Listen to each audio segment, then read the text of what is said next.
45절. 다윗이 블레셋 사람에게 이르되 너는 칼과 창과 단창으로 내게 나아 오거니와 나는 만군의 여호와의 이름 곧 내가 모욕하는 이스라엘 군대의 하나님의 이름으로 내게 나아가노라.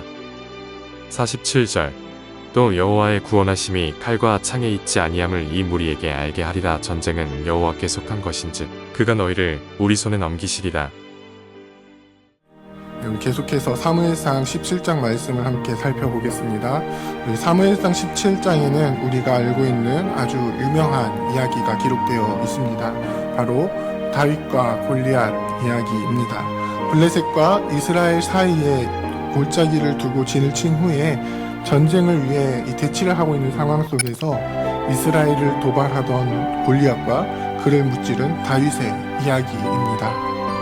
우리가 흔히 알고 있는 것 중에 하나는요, 바로 고대의 전쟁은 단순한 전쟁이 아니라 전쟁을 치르는 두 집단이 섬기는 신들의 전쟁이라는 것입니다.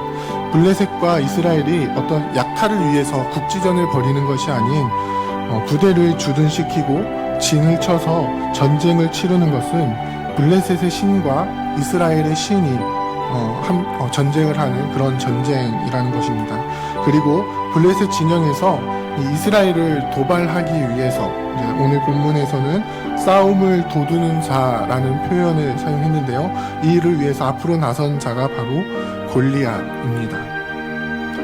이 골리앗은 블레셋의 신의 대리인으로 나온 것입니다. 그런데 그 골리앗의 외형을 보면요, 우리가 잘 알고 있는 것처럼 굉장히 거대한 사람이었습니다. 학자들마다 조금씩 차이는 있지만 골리앗의 키를 이제 2m 70에서 한 3m 정도로 보고 있고요. 그가 착용하고 있는 갑옷과 무기들만 봐도 일반 사람들은 그냥 들기에도 버거운 것들입니다. 상당히 위협적인 모습으로 이스라엘을 향해서 싸움을 도두고 있는 것이죠. 그런데 그 싸움을 도두는 내용이 무엇입니까? 바로 이스라엘의 군대를 모욕하고 그 군대의 하나님을 모욕하는 것이었습니다. 그러한 골리앗의 모습을 보면서 이스라엘의 군대는 어떤 반응을 보였습니까? 본문에 보면 크게 놀라 두려워하였다라고 이야기를 합니다. 이스라엘의 군대는 자신들을 모욕하고 자신들의 하나님을 모욕하는 이 골리앗의 강력한 모습을 보면서 두려움에 떨었습니다. 이 두려움에 떨었던 것은 이스라엘의 군대뿐만 아니라 사울 왕도 포함되었습니다. 그는 이스라엘 군대의 지휘관이었지만 골리앗 앞으로 나가지 못했습니다. 다만 그를 무찌르는 자에게 수많은 포상금과 자신의 딸과 결혼을 하게 하고 또 그 집안에 세금을 면제해 주겠다라는 아주 파격적인 제안을 할 뿐이었습니다. 반면에 골리앗의 이 모욕을 들은 다윗의 반응은 어떠했습니까? 26절에 보면요, 이 할례 받지 않은 블레셋 사람이 누구이기에 살아계신 하나님의 군대를 모욕하겠느냐. 하나님이 모욕받는 것에 대해서 분노를 보이고 있습니다. 그 분노가 얼마나 겉으로 표출이 되었는지 그의 형 엘리압이 다윗에게 뭐라고 합니까? 내가 너의 교만함과 완악함을 아노니 너가 이 전쟁을 구경하러 왔다. 이게 무슨 뜻이냐면요, 너가 맡겨진 일들을 내팽겨 쳐놓고 이 전쟁의 무서움을 전혀 모르면서 치기 어린 마음으로 영웅놀이를 하려고 한다, 이런 뜻입니다. 그런데 다윗이 단지 영웅놀이를 하기 위해서 지금 골리앗과 싸우겠다라고 이야기를 했을까요? 다윗은 진심으로 하나님의 이름이 모욕당하는 것에 대한 분노를 느꼈습니다. 그런데 단순히 분노만 느꼈기 때문에 골리앗과의 싸움에 나갔던 것은 또 아니었습니다. 그렇다면 다윗은 무엇 때문에 이 전쟁에 나갈 수 있었을까요? 그것은 이 전쟁이 바로 하나님의 전쟁이라는 것을 알았기 때문입니다. 많은 사람들이 다윗과 골리앗의 이야기를 할 때에 이 소년 다윗이 용맹하게 골리앗과 싸워서 이겼다라는 것에 포커스를 맞추어 이야기를 하는 것을 보게 됩니다. 하지만 이 기사가 정말 다윗의 용맹함을 보여주는 기사인가요? 오늘 본문의 마지막 부분에 보면요, 사울 왕이 골리앗에게 이긴 다윗에 대해서 이 소년이 누구의 아들이냐라고 질문하는 것을 볼 수 있습니다. 이미 16장에서 사울 왕과 다윗은 만났고요. 오늘 17장에서도 다윗이 베들레헴에서 사울 사이에 왕래했다라는 표현이 나오거든요. 즉 사울과 다윗은요 이미 면식이 있는 상황이었습니다. 그런 상황 속에서 사울이 다윗을 정말로 몰라서 이렇게 물었을까요? 이것은 이 사무엘서를 기록한 저자가 사용한 문학적 장치로 보여지는데요.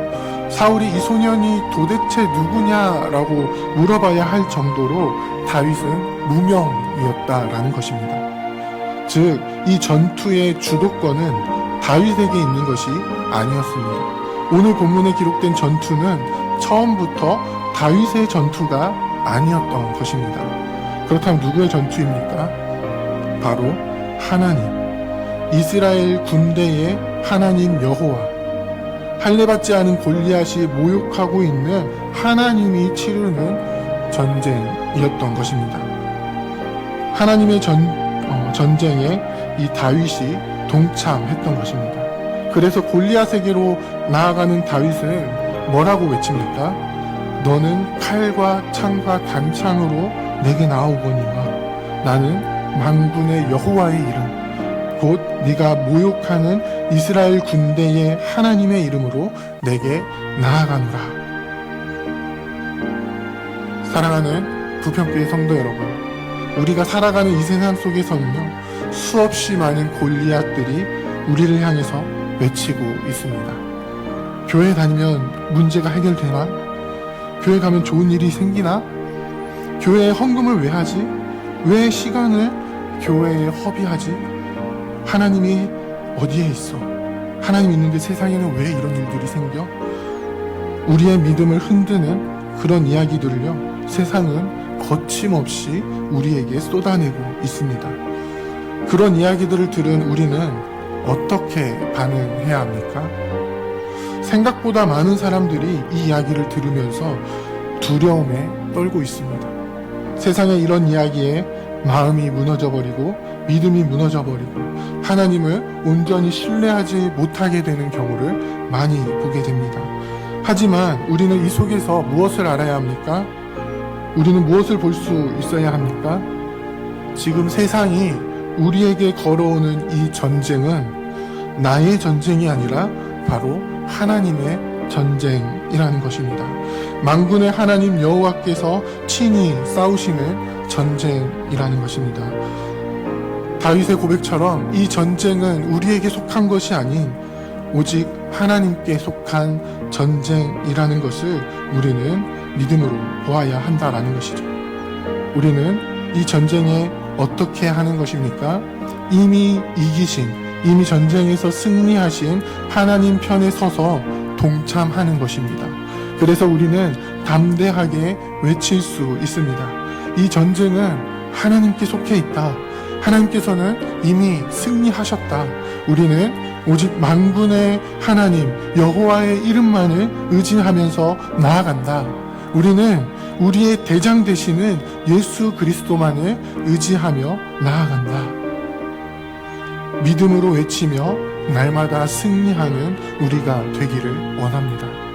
세상이 아무리 거대해 보이고 강력해 보인다 할지라도 이 전쟁에서는 이미 하나님께서 승리하셨음을, 우리의 대장 되시는 예수 그리스도께서 이미 승리하셨음을 믿고 담대하게 나아가는 우리가 되기를 원합니다. 세상의 외침이 그럴듯해 보이고 우리의 믿음을 흔들며 무너지게 만들려고 교묘하게 그렇게 우리의 귀에 들린다 할지라도 거기에 흔들리는 것이 아닌, 두려워하는 것이 아닌 믿음을 가진 자로서 하나님 한 분만을 신뢰하며 담대하게 나아가는 우리가 되기를 원합니다. 그래서 우리가 살아가는 이 세상 속에서 이미 승리하신 주님을 뒤따르며 그 승리를 날마다 온전히 누리며 살아가시는 저와 여러분들이 다 되시기를 주님의 이름으로 부탁드립니다. 함께 기도하겠습니다. 이제 오늘 받은 말씀으로 함께 기도하겠습니다. 우리가 처해 있는 모든 상황 속에서 우리를 향해 외치는 세상의 소리에 믿음이 흔들리거나 무너지지 않고 이 모든 전쟁이 하나님께 속한 것임을 믿음으로 선포하며 담대하게 나아가는 주의 백성이 되게 하옵소서. 이미 승리하신 예수 그리스도를 온전히 믿으며 예수님 편에 서서 이미 이기신 그 승리를 날마다 누리며 살아가는 이 세상에서 승리함으로 주의 뜻을 이루어가는 우리가 되게 하옵소서.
이제 개인의 기도 제목을 가지고 하나님 앞에 기도하시기 바랍니다.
수고하셨습니다. 오늘도 하나님의 인도하심 가운데 승리의 하루를 보내시는 우리 재건부평교회 모든 성도님들이 되시기를 주님의 이름으로 축복합니다.